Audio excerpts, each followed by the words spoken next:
A battle must obey the dramatic unities of time, place, and action, and although battles in modern wars have tended to obey the first two of those unities less and less exactly, becoming increasingly protracted and geographically extensive as the numbers and means available to commanders have grown, the action of battle, which is directed towards securing a decision by and through those means, on the battlefield and within a fairly strict time limit, has remained a constant.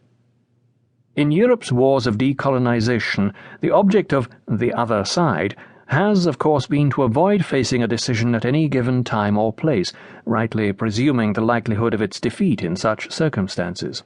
And the other side, whether consciously fighting a war of evasion and delay, as were the communist guerrillas in Malaya or the nationalist partisans in Algeria, or merely conducting a campaign of raiding and subversion because they implicitly recognized their inability to risk anything else, as did the Mau Mau in Kenya, has accordingly shunned battle.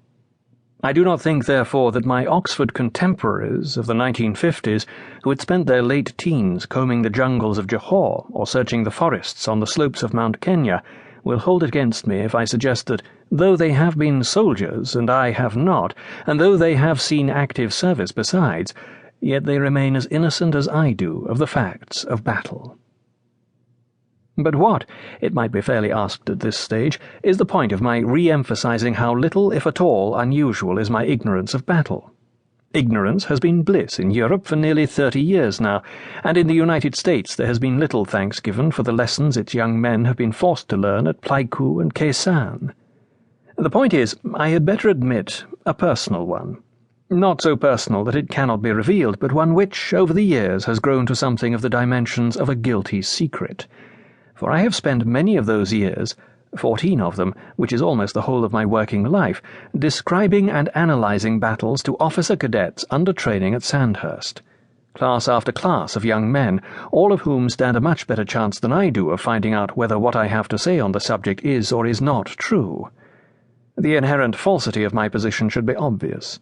It has always been clear to me, but at Sandhurst, which carries almost to extremes the English cult of good manners, the cadets I have taught have always connived at the pretence that I and they are on a master and pupil footing, and not, as I know and they must guess, all down together in the infant class.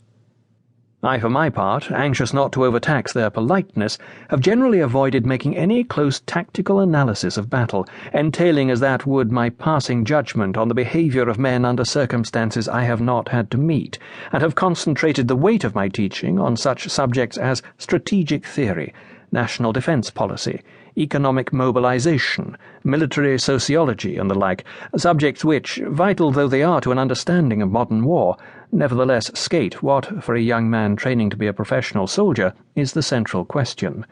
What is it like to be in a battle? That this, or its subjective supplementary, how would I behave in a battle, is indeed the central question, reveals itself when it is raised in a room full of cadets, and probably at any gathering of young men anywhere, in a number of unmistakable ways, by a marked rise in the emotional temperature, in the pitch of voices, and in what a sociologist might call the rate and volume of inter-cadet exchanges, by signs of obvious physical tenseness in the ways cadets sit or gesticulate, unless they assume, as some do, a deliberately nonchalant attitude,